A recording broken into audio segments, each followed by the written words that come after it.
My name is Ethan Coleman, and on the day of my younger brother's $1 million wedding, my parents laughed at me in front of hundreds of guests. They thought I was just the broken son who lost everything. But what they didn't know was that my wife had spent months helping me gather proof of their betrayal, and when she whispered, "It's time," it wasn't just payback, it was the end of their empire. It was the kind of wedding you read about in magazines, all white roses, strings of lights draped over palm trees, and a string quartet playing beneath a linen canopy. Hilton Head Resort had never looked more polished, but while everyone else was sipping champagne and laughing, I sat at the last table near the back, away from the main reception area. My brother Ryan was the star of the show, always had been. He stood up near the altar, flashing that easy grin he inherited from Dad, with our parents standing proudly by his side. Harold and Margaret Coleman, the power couple, still perfectly composed in their 60s, working the crowd like seasoned politicians. My chair creaked as I shifted. Claire reached over, placed her hand on mine. Her touch was steady, grounding. "You okay, Ethan?" she asked quietly, just for me. I nodded, though I wasn't. Not really. Not when every glance from my mother was a needle sharp and deliberate.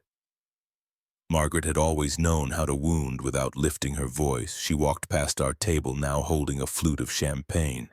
She didn't stop, but her words cut clean. "At least one of our sons made something of himself," she said, almost offhand, but loud enough. I felt Claire's grip tighten. I didn't look up, didn't react, just swallowed it down like I had for years. Ryan was making a toast, thanking the guests, beaming with charisma. His voice carried easily over the crowd. He joked about the early days of his relationship, about our father giving him business advice, about how proud he was to carry the Coleman name forward. The applause was deafening. Every bit of this felt rehearsed, perfectly scripted. I watched as he called our dad up to say a few words. Harold, ever the statesman, took the mic and began recounting stories from Ryan's childhood, stories that conveniently skipped over the moments we shared. It was as if I'd never existed. Not in that family, not in that business, not in their version of success. The clinking of silverware and glassware echoed through the tent, a steady rhythm that somehow made the silence around me louder. Claire leaned in closer, her breath warm against my neck. "It's time," she whispered. My heart thudded. My pulse quickened. She didn't have to explain. We had rehearsed this moment for months. The timing had to be perfect. The people who needed to be here were here. Witnesses, family, press, and Ryan. Especially Ryan. I looked across the crowd again. My eyes stopped on Dad. Harold looked right through me, the same way he always did when I wasn't useful to him. To him, I had vanished 5 years ago. I took a breath, long and deliberate. Claire gently removed her hand, letting me decide, letting me take control. She didn't push. She never pushed. She knew the choice had to come from me. "You don't have to do it now," she added, her voice low, barely above the hum of music. "But if you do, they'll remember this moment for the rest of their lives." I closed my eyes for a second, let the noise fade. The clinking glasses, the polite laughter, the music swelling just as the servers began bringing out plated entrees. Salmon and roasted vegetables I noticed absently. Ryan's favorite. I opened my eyes and saw the photographer circling, pausing just long enough near my parents to capture them mid-laugh. Margaret was dabbing the corner of her eye, pretending to be moved. She looked radiant, satisfied. It made my stomach turn. Across the tent, I saw my cousin Jordan watching me. We hadn't spoken in years. But the look he gave me wasn't mocking. It was knowing. Maybe he remembered how things used to be. Maybe he saw through the farce, too. Ryan raised his glass again. Another joke. Another self-congratulatory laugh. People laughed along, even those who didn't get the joke. I rose slowly, smoothing the front of my jacket. My hands didn't shake, not anymore. My spine straightened with a clarity I hadn't felt in years. Claire turned her eyes to me, nodding once. As I stepped forward, my shoes silent against the polished wood floor, the noise around me seemed to dull. I could still hear Ryan's voice, but it was distant, almost hollow. I passed by a table where one of Dad's old business partners sat. He looked up, surprised to see me. I gave a small nod, kept walking. Every step felt heavier and lighter at the same time. The MC glanced in my direction, uncertain. Claire didn't follow, but I felt her eyes on my back. I was halfway to the stage when Margaret turned. Our eyes met. For the first time in a long while, she looked unsure. I took my first step up the stairs toward the stage, toward the microphone, toward the beginning of the end. 5 years earlier, I was sitting in a very different chair. A leather one behind the glass wall of my corner office on the 25th floor of Coleman Financial Tower in downtown Charlotte. Back then, I was the CFO, Ethan Coleman, youngest executive in the company's history, handpicked by Harold Coleman himself. Not that he ever let me forget it. That day was supposed to be ordinary. Meetings, reports, board calls. I never made it to the first one. A car ran a red light at the intersection of Trade and Tryon. My SUV folded around a street lamp. 3 fractured ribs, 2 surgeries, a concussion, and 3 long months in a hospital bed at Carolina's Medical Center. When I woke up, everything had changed. The first face I saw wasn't Claire's. It wasn't even my mother's. It was Diane, my assistant. She looked pale and nervous, standing by the window holding a manila folder. "You're awake," she said softly. "Thank God. Ethan, they made some decisions while you were out." Decisions. That word would come to define everything that followed. Harold visited that afternoon, brought flowers, stayed 10 minutes. The board needed stability, he told me in that cool, rehearsed tone of his. Ryan stepped in while you were recovering. Just temporary. A formality. I was groggy, hooked up to machines, still aching all over. I nodded, signed the forms. Harold had already filled in most of the blanks. Diane stood in the corner, lips pressed tight, but she didn't say a word. 3 weeks later, I was discharged. I walked back into the office to find my name gone from the door. My keycard didn't work. Security called upstairs. I waited 30 minutes in the lobby before Diane came down to meet me. "Ryan's in charge now," she said quietly, glancing around. "You need to speak to Harold. He wouldn't take my calls." Claire was livid. She asked for the papers I signed. Something about them didn't sit right with her. She went through every line. Her fingers paused at a clause buried in paragraph 7. "This isn't temporary," she said. "Ethan, you signed away your voting rights, your shares, everything," but Harold said. She looked at me, eyes sharp. "Ethan, you were drugged. You had no counsel. That signature can be contested. Diane came by our place that night. She was shaking." "I didn't know what else to do," she said.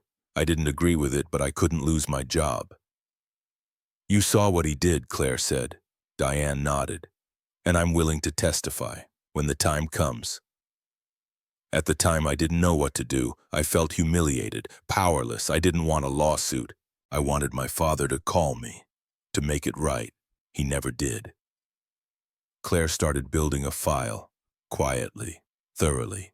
Every meeting, every transfer, every shell company Harold used. She didn't tell me everything, not yet. She wanted to be sure, so we waited until tonight. Claire wasn't just a supportive partner. She was a corporate attorney with a brain like a steel trap and instincts sharper than most trial lawyers I had worked with in my entire career. The moment she read the documents I had signed from my hospital bed, something flickered in her eyes. Not anger, not yet. It was calculation. She didn't confront Harold, not immediately. Instead, she began to dig. She pulled out old files, board minutes, transfer records. Then she called Bethany, her best friend since law school. Bethany was a forensic accountant who had transitioned into corporate investigations after a stint with the IRS. If there was anyone who could follow the money, it was her. They worked late nights, poring over scanned documents and spreadsheets, chasing inconsistencies and red. Claire kept me in the loop, but only partially. She said it was better, clean in case anything needed to be challenged legally later. It started with a pattern. Multiple transfers labeled as deferred compensation routed through a shell company based in Nevada. Claire knew the company. It had been dissolved in 2017, but the transfers were dated 2018 to 2020. Bethany raised an eyebrow when she saw it. "This isn't just bad bookkeeping," she said. "This is deliberate and risky." "Who owns this shell?" "Ethan's name," Claire replied.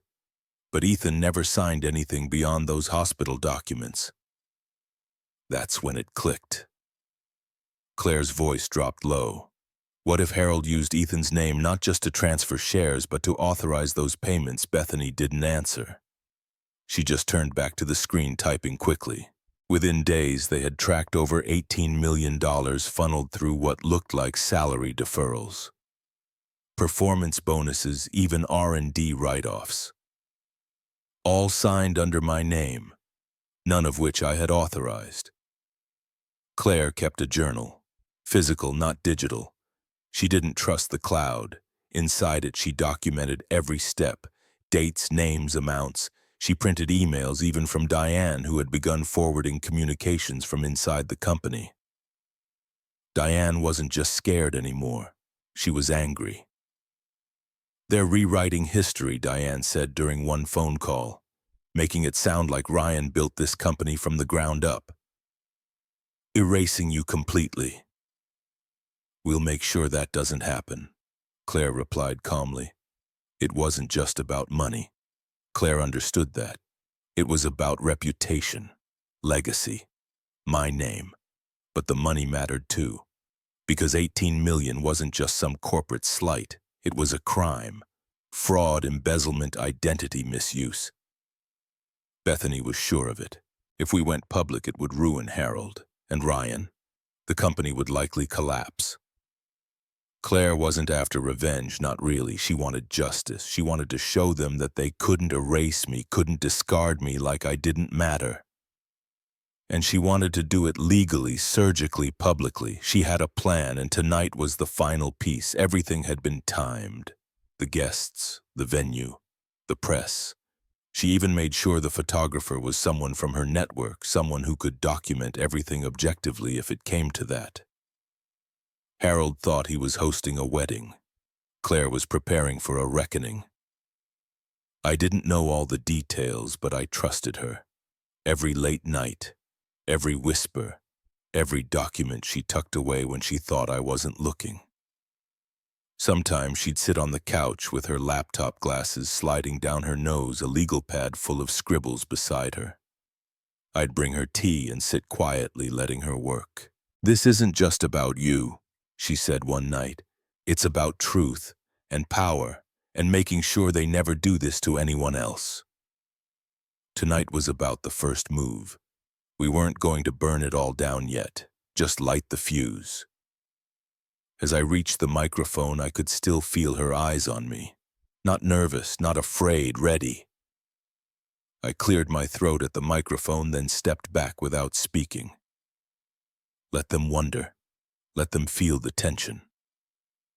But in my mind, I was back in Claire's office 3 months earlier, holding a flash drive she handed me like it weighed 100 pounds. "What's on this?" I asked. "Enough to make them listen," she said. "Enough to start taking control again." She had spent weeks gathering the evidence.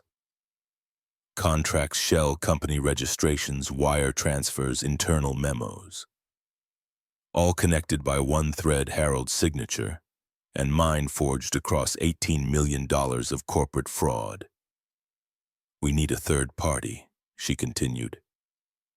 Someone with reach, credibility. You mean a lawyer, I asked. No, a journalist, someone who isn't afraid of powerful families. Her mind had already made the leap. Derek Levinson. He was an investigative reporter for The Atlantic known for exposés on hedge fund corruption and pharmaceutical lobbying. We knew each other from college. We hadn't talked in years, not since his wedding in Seattle. But he had integrity and, more importantly, he had reach. Claire pulled out her phone and showed me one of his latest stories. It had taken down a state senator. You want me to call him? I asked, voice tight. Yes, she said, or I will. I stared at the flash drive. My palms were sweaty. Part of me didn't want to drag Derek into this. It felt messy, personal. He'll think I'm bitter, I muttered. He'll think you're brave, Claire replied. And he'll smell the truth. He always does. I called him the next day. Derek answered on the second ring. Ethan, long time, man. Everything okay? Not really, I said. I need your help, and I can't tell you over the phone. There was a pause. Then, you and Charlotte. I can be there Friday. He arrived 2 days later looking older, sharper. We met in the back of a bookstore cafe. Claire sat beside me, her notes in a folder on the table. I handed him the drive. He listened for nearly an hour without interrupting. His questions came after. Precise, surgical. He asked about chain of custody dates, witnesses. Claire answered everything. Derek scribbled in a small black notebook.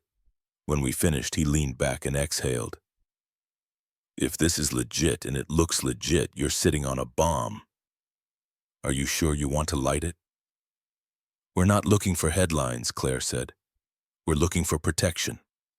If this leaks the wrong way, Harold will bury him. He's already tried once. Derek nodded slowly. I can start digging, quietly. Off the record, but if you want the public on your side, you'll need more than documents.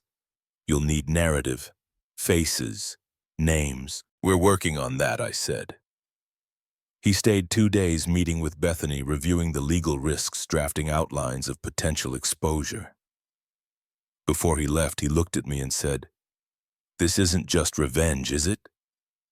No, I said. It's a reset. Back in the present, my hand hovered near the mic again. I could feel the weight of those 3 months pressing on my shoulders. Claire's voice echoed in my mind. You have to take your name back. The ballroom was buzzing, unaware. Ryan was still laughing with guests near the cake table. Margaret stood with a glass of champagne chatting with an aunt who always wore too much perfume. I adjusted the mic, took a breath, and said my brother's name. People looked up. Ryan turned. His smile faltered.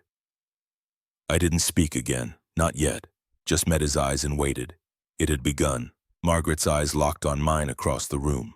She stood perfectly still like a statue in pearls.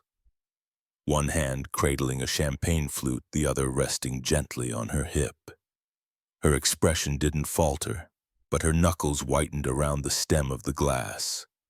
She knew. She didn't know the details yet, but she felt it. Mothers like her always did. She turned slowly, offered a practiced smile to a passing guest, and then walked away from the crowd, disappearing through a side door. I saw Claire watching her too.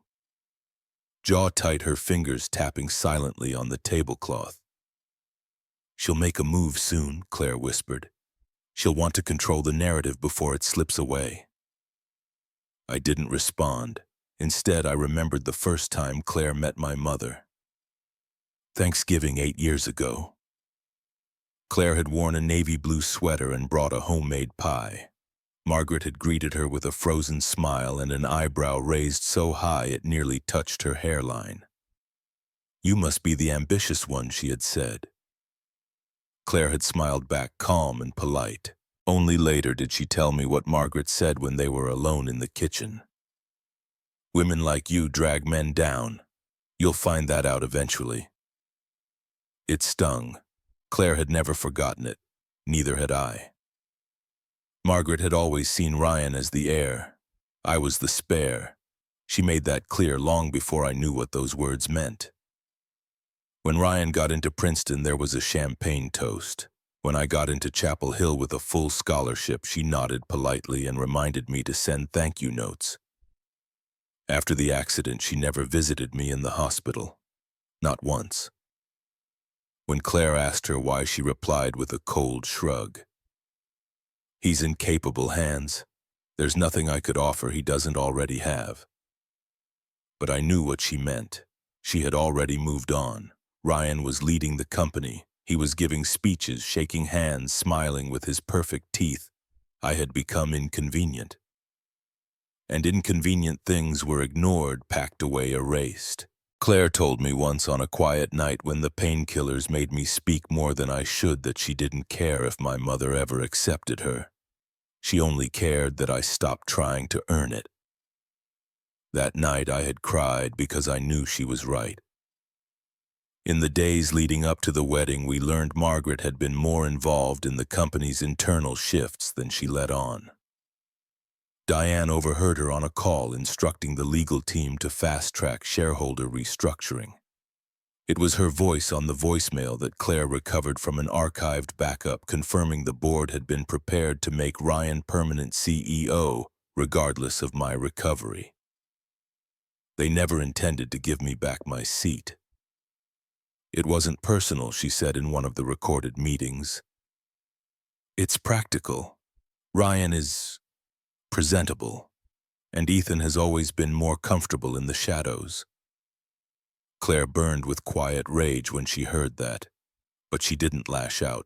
She annotated the transcript, she built the timeline. Now as I stood with the mic, her words echoed again. She'll try to control the narrative. Margaret returned to the ballroom 10 minutes later, perfectly composed. She walked straight to the event planner, whispered something, and gestured toward the DJ. Music faded. The lights dimmed. She stepped onto the stage with the grace of a senator's wife. Thank you all for being here tonight. She began, her voice smooth as silk. As a mother, nothing fills me with more pride than seeing both my sons in one room celebrating love and family.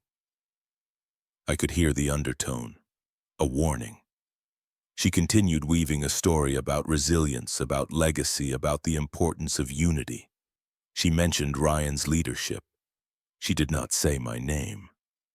Claire stood slowly at our table. Her eyes never left Margaret.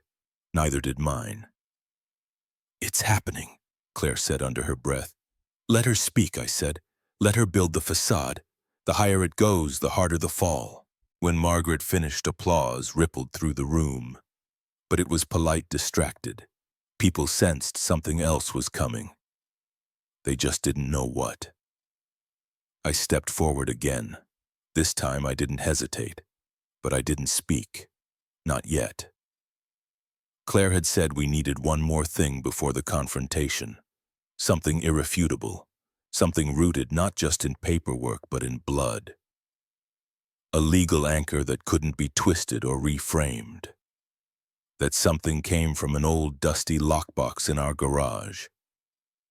It had been sealed since my grandfather Ellis died in 2017. The lawyer had handled the public will, the one that granted Harold voting control and split dividends equally. But Claire had always found it odd.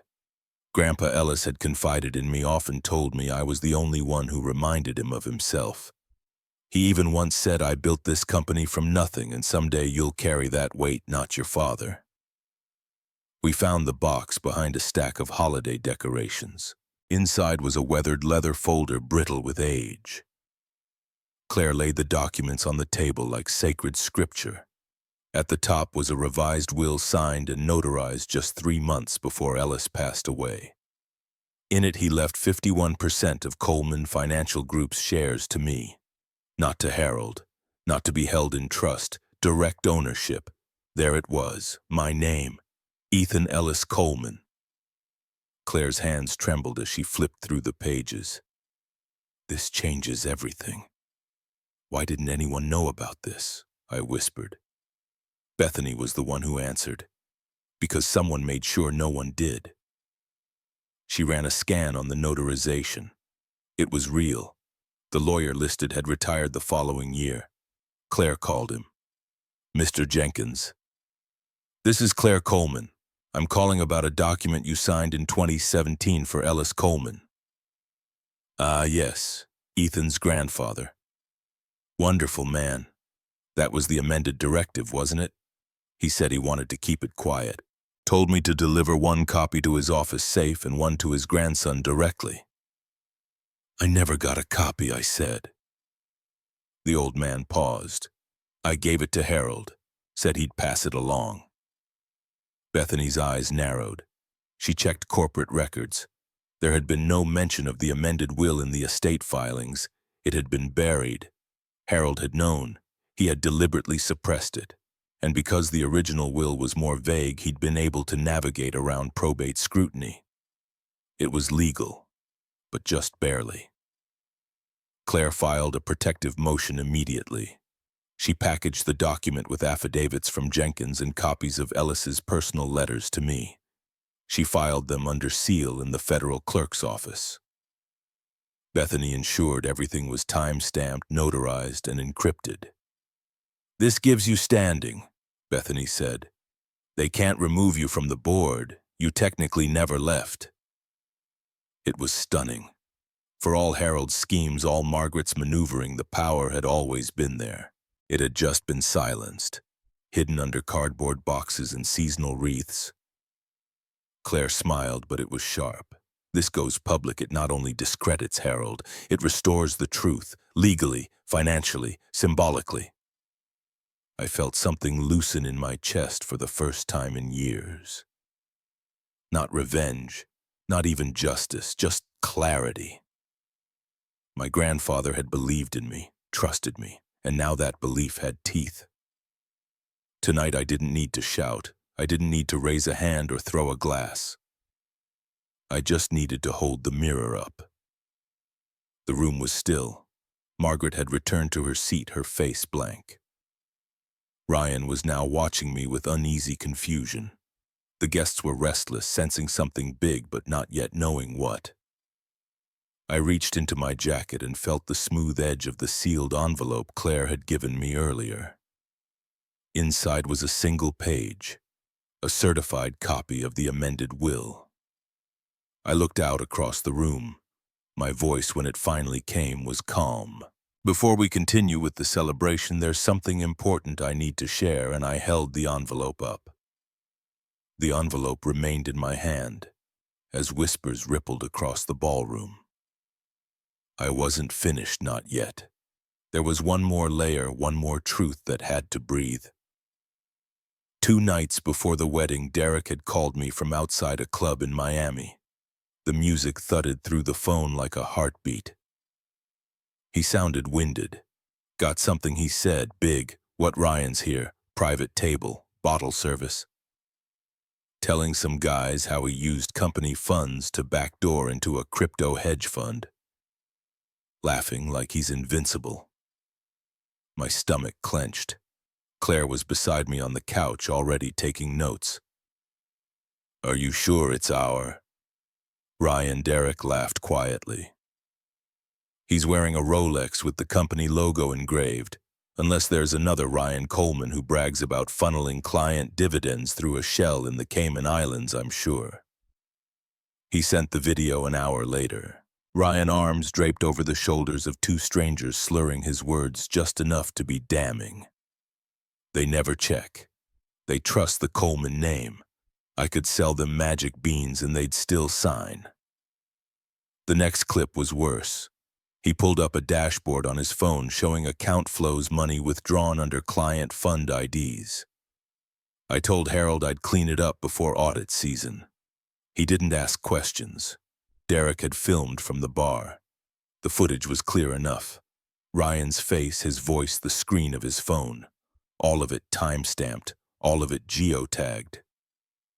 Claire watched it twice, jaw tight. Then she whispered, "We show this last." So I waited. Let the amended will settle. Let the silence stretch. Ryan took a step toward the stage, confusion hardening into something sharper. Ethan, what is this? I held his gaze. Just giving everyone the full picture. I nodded toward the projector screen Claire had arranged with the event team. The room dimmed again. The first video played. Gasps, murmurs. A few guests shifted uncomfortably. Margaret reached for Harold's hand. He didn't move. The second clip rolled. Ryan's voice smug and unmistakable. The third was just a still image. The account dashboard. Frozen mid-frame balance amounts visible, the shell company name bold across the top. When the lights came back up, no one clapped. No one spoke. Ryan was red-faced, stammering. This is taken out of context. I was joking. Claire stepped forward, holding a folder. Then maybe the SEC would like the full context, because this isn't just misconduct, it's federal. Bethany had packaged everything. The video, the documents, the witness list, the timeline. Derek had agreed to hold his story until the wedding was over. We'd given Ryan one final chance to come clean. He hadn't. Now the room watched him unravel. I didn't gloat. I didn't raise my voice. This wasn't revenge. This was exposure. And Ryan was exactly the man our grandfather feared he would become. The night before the wedding had felt like the longest of my life. We'd gathered in Claire's suite at the Hilton high above the shoreline, where the waves slapped the scene with the same relentless rhythm as the thoughts pounding through my head. Claire, Bethany, Derek, and I sat around the round table cluttered with laptops, legal folders, coffee cups, and tension. Everything we had was there. The will, the video, the financial audit trail, Derek's investigative brief. It was airtight. Still, I felt like I couldn't breathe. What if this ruins everything I asked? What if they spin it? What if they sue us for defamation? We're airing this at a wedding, not a courtroom. Bethany leaned back, arms crossed. Ethan, you have standing. You have chain of custody on every file. You have a right to be heard. Claire reached for my hand under the table. You're not doing this to make a scene. You're doing this because it's the only way they'll listen. I stood abruptly. The room felt too tight, the windows too high. I walked out into the hallway, barely noticing the plush carpet or the soft jazz echoing from the lobby. I heard the door open behind me and then Claire's footsteps. She didn't say anything at first, just slipped her hand into mine. I stared out over the parking lot lit by amber lights. I don't know if I can go through with it, I said. I know we've built this for months. But what if I freeze? What if I walk up there and they just laugh again? Like always. Claire moved to stand in front of me, forcing me to meet her eyes. You have lived in their shadow for far too long, Ethan. Your father made you doubt your own judgment. Your mother made you feel small. Ryan took what was yours and never looked back. Tomorrow isn't about revenge. It's about reclaiming your place in the light. Her voice didn't shake. Her hands didn't tremble. But mine did. You're stronger than you think, she said. I didn't respond. Not right away. I just looked at her. My wife. My partner. The one person who had never once flinched in the storm. She stepped closer. Tomorrow you're not just confronting them. You're showing everyone the truth, without yelling, without threats, just facts. Let them deal with the fallout. Her calm was contagious. The way she said it made it sound simple. I nodded finally, not because I was sure, but because I knew she was right. We walked back into the suite. Derek was adjusting the brightness on his laptop, prepping the footage. Bethany had organized the evidence into clearly labeled folders with timestamps, witness notations, and a printout index. Everything cross-referenced admissible. It was all there. The full weight of what Harold and Ryan had done, buried truths, rewritten legacies, manipulated finances. And tomorrow it would all come to light. We went through the timeline again. Claire would signal the AV team. Bethany would hold the sealed documents. Derek would sit near the press contact in case media got wind. And I would speak. I kept staring at the envelope. They don't get to decide who I am anymore, I said quietly. Claire touched my shoulder. Exactly. We didn't sleep much that night. I lay next to Claire, staring at the ceiling fan spinning slow circles. She eventually drifted off, her hand still resting lightly against my chest. I closed my eyes. Tomorrow I'd stop being the forgotten son. I woke up to the sound of waves crashing outside the window. The sun had just begun to rise, casting pale orange light across the hotel room. Claire was already up, sipping coffee on the balcony, her expression unreadable. "You okay?" I asked as I joined her. She looked at me over her mug. "Are you?" I nodded slowly. "I think so. Today's the day." Downstairs, the wedding venue was already buzzing. Florists were making last-minute adjustments, staff were arranging the ballroom, and guests were arriving in waves. Ryan's big day, but it would be remembered for something else entirely. By noon, everyone was seated. The ballroom shimmered with chandeliers and polished silverware. A string quartet played softly in the background. Claire stood at the back, close to the AV team. Bethany was seated by the aisle folder in her lap. Derek hovered near the exit eyes, scanning the crowd. I waited at our table, hands folded, heartbeat loud in my ears. Then Margaret raised her glass. "To our son Ryan, the future of our family, the pride of Coleman Financial." The applause was loud. Faces turned toward the stage. Ryan stood, beaming, his arm wrapped around his new bride's waist. I stood slowly.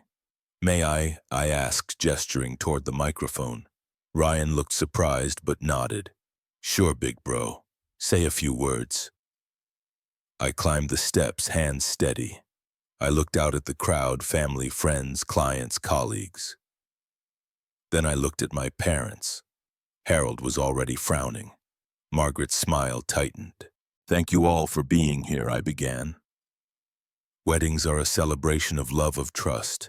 And in families like ours, trust is everything." Or so I thought. I paused. Claire gave the signal.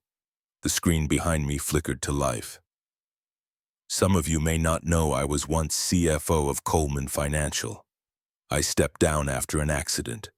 But what you may not know is what happened while I was recovering." The first email appeared on screen. It showed the transfer of authority. My signature, the date, the legal phrasing that transferred power to Ryan. I was in a coma when this was signed. 3 months later, I was out. But no one offered to reverse the transfer. The second slide came up. A breakdown of the offshore accounts. Wire transfers, dates, dollar amounts. These are client funds, diverted, hidden. The room had gone still. I turned to Ryan. "You know what this is, don't you?" His smile had vanished. "This is ridiculous," he muttered. "You're ruining my wedding." I looked back at the crowd. I wouldn't do this if it wasn't necessary, if silence hadn't become complicity. "There's one more thing. The final slide, the will. Grandpa Ellis's will. The version from 2017. In this version, 51% of Coleman Financial was left to me." Gasps. Then silence. Harold stood. That document was never filed. Bethany rose, holding the certified copy. "Filed last week. Found in your storage unit. Witnessed. Notarized." Claire joined me on stage, slipping the envelope into my hand. "And now," I said, "I'm filing suit. To reclaim my shares, to expose the fraud, and to restore the name Grandpa built." Ryan stepped forward, his fists clenched. "You think this will make you the hero?" I didn't answer. I wasn't looking to be a hero, I was just done being the ghost at my own family's table. The crowd held its breath, and for a moment time fractured. I stood still, not just as Ethan Coleman, the older brother, the sidelined son, but as the man reclaiming everything that had been taken. A murmur swept through the room like wind rustling dry leaves. Ryan snapped first. He shoved aside a server and stormed toward me, his voice breaking under the pressure. "You think you're some kind of hero, you planned this. At my wedding?" I kept my voice even. "No, I just ran out of reasons to stay silent." Security moved quickly. Derek had warned the staff beforehand, and now 2 guards blocked Ryan's path. Claire placed a calming hand on my back. We were prepared, but not for what happened next. Harold's face turned from crimson to ashen. His hands trembled. He opened his mouth to say something, but only a croak came out. Then he stumbled. Dad Ryan's voice cracked again, higher this time. Harold dropped to one knee, then slumped to the floor. Chaos erupted. Margaret screamed. Several guests stood knocking over chairs in panic. Claire rushed to call for help while Bethany was already speaking rapidly into her phone, rattling off the hotel's address. A woman in a navy dress began chest compressions. Someone pulled down a tablecloth to use as a pillow. I didn't move. I watched my father lie there vulnerable for the first time in my life. He wasn't yelling. He wasn't orchestrating. He wasn't in control. He looked small, human. The paramedics arrived in under 5 minutes. They stabilized him quickly, calling it a minor stroke. Stress, one said, too much adrenaline, too little truth for too long. As they wheeled him out, Margaret's expression morphed from panic to fury. She turned on Claire like a viper. "This is your doing. You dragged him into your bitterness, poisoned his heart with your ambition." Claire didn't flinch. "Harold did this to himself. And you helped." Margaret's voice rose. "You were never part of this family. You corrupted him. I stepped between them." "Enough." Ryan tried to follow the stretcher, but security stopped him. He twisted to glare at me. "I'll destroy you for this." "No," I said softly. "You already did that to yourself." Guests began leaving. Some looked away when they passed us. Others stared, their expressions a mix of pity and grim satisfaction. A few whispered into their phones, already spreading the story like wildfire. Claire and I walked through the ballroom one last time. The flowers were still fresh, the champagne still bubbling in glasses, but the joy had drained from the room like air from a punctured balloon. Outside, flashbulbs exploded. Derek was waiting by the valet. "The footage has gone viral," he said. "And I just got word CNN's reaching out." "Let them wait," I said. Bethany handed me a thick envelope. "We're filing first thing tomorrow. You'll need to sign this tonight." I nodded. "Let's head out." In the car, I loosened my tie and leaned back. Claire reached over and took my hand. She didn't say anything, and she didn't need to. The world outside the window blurred with motion. My phone vibrated every few seconds, calls, texts, email. I turned it off. Downtown, the hotel felt far away from the chaos. We checked in under Claire's name. The concierge glanced at us with recognition, but said nothing. As we rode the elevator up to our room, I stared at my reflection in the mirror. The same face, but something had shifted. Something uncoiled inside me. We entered the suite. Claire kicked off her heels, poured us each a glass of water, then opened her laptop. Bethany's file was already waiting in her inbox. We reviewed the legal filings in silence, pausing only to initial or sign. When we finished, Claire pressed send. "Done," she whispered. I looked out the window past the city skyline into the distance. For the first time in years, I felt like something was beginning, not ending. And it felt right. The court proceedings began in early June, just 3 weeks after the wedding. Cameras lined the courthouse steps every morning, reporters calling out questions that I never answered. The air inside the courtroom was stiff with anticipation. Claire sat beside me every day, calm and fierce. Bethany handled the majority of the legal work, cross-referencing every transaction, presenting irrefutable evidence of forgery, embezzlement, and abuse of power. Derek's article had already made waves, but the courtroom brought it all into sharper relief. Margaret didn't attend. Harold showed up in a wheelchair, gaunt and visibly aged. Ryan appeared detached, dressed sharply, but with a hollow look in his eyes. He avoided mine at all costs. By week 2, the judge ruled the 2017 will valid. My grandfather's signature was verified. Witnesses testified, including Diane, who confirmed under oath that she had been present when I was pressured into signing the temporary transfer. Her voice was quiet, but her words cut deep. I felt a pang of guilt seeing her again. After court, I caught up with her outside. She gave me a smile. "I should have come forward earlier," she said. "You did it now," I replied. "That's what matters." The final verdict came on a Wednesday morning. The courtroom fell silent as the judge declared me the rightful holder of 51% of Coleman Financial Group. The transfer was voided. I was reinstated retroactively as CEO.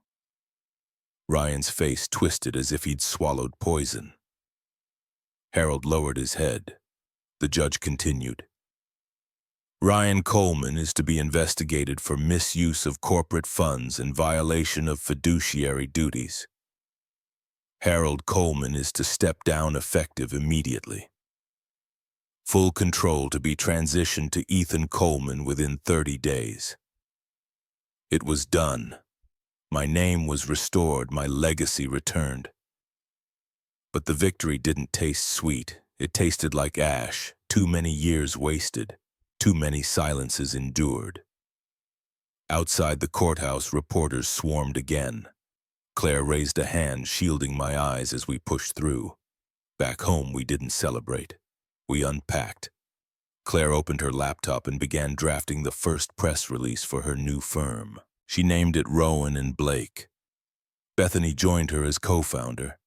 They took the spare office upstairs and turned it into a war room. I watched them from the hallway, sometimes smiling to myself. They were building something new, honest, solid. One evening, Diane stopped by with a box of old documents she thought I might want. We had coffee on the porch. She asked if I regretted any of it. I did. "But not anymore," I said. We clinked cups. Weeks passed. The media frenzy died down. Coleman Financial stabilized under new leadership. I cleaned out my father's old office and moved in, slowly replacing portraits, updating files, finding my own rhythm. Claire and I took a weekend trip to the mountains. No phones, just trees, silence, and a long overdue breath. In the quiet, I realized something. Justice wasn't about vengeance. It wasn't loud or explosive. It was steady, patient, and sometimes it took years to arrive, but it always did. Claire and I moved to a quiet neighborhood just outside Charleston. The kind of place with tree-lined streets, dog walkers at sunrise, and kids on bicycles in the afternoon. A place where people waved from porches and the coffee shop barista remembered your name. We didn't tell many people. Just packed up, signed the lease on a 2-story cottage with a wraparound porch, and left the old life behind. It was early, maybe 6:30, when we stepped onto the beach that morning. The sky was still brushing the edge of orange and purple. The ocean was calm, just a gentle hush with each retreating wave. Claire slipped her hand into mine. Her touch was warm, grounding. Neither of us said much at first. Just walked in silence, barefoot in the cold sand. I watched the way the wind tugged her hair back, the way the light touched her profile. There was something about that stillness, about the peace that came with knowing the fight was finally over. A few gulls cried overhead. Claire bent to pick up a small shell, rubbed her thumb over its ridges, then slipped it into her coat pocket. "You remember what you said to me?" she asked suddenly. I smiled. "You'll have to be more specific. I've said a lot of things over the years." She nudged me. "At the wedding, right before you walked up to the microphone." I looked at her, then turned my eyes back to the waves. "I remember." She waited. So I said it. You whispered, "It's time." And that was it. That was the moment everything shifted. Claire stopped walking. She faced me, eyes locked on mine. Then she smiled, soft but sure, and now it's our time, I said. She kissed me there on that quiet beach under the soft light of a rising sun, and for once there was no echo of the past tugging at my heels, no courtroom, no betrayal, no family wounds reopened. Just the warmth of her lips, the cool sand, and the sound of the tide. We walked a little longer before heading back to the cottage. On the porch, Claire poured us coffee. I took mine out to the steps and sat with my elbows resting on my knees, steam rising in the morning chill. Inside, I heard her laugh at something on the news.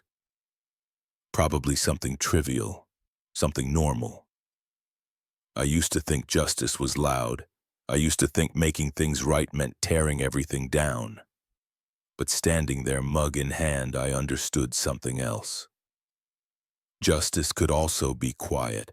It could be a sunrise and coffee on the porch. It could be waking up next to someone who never gave up on you.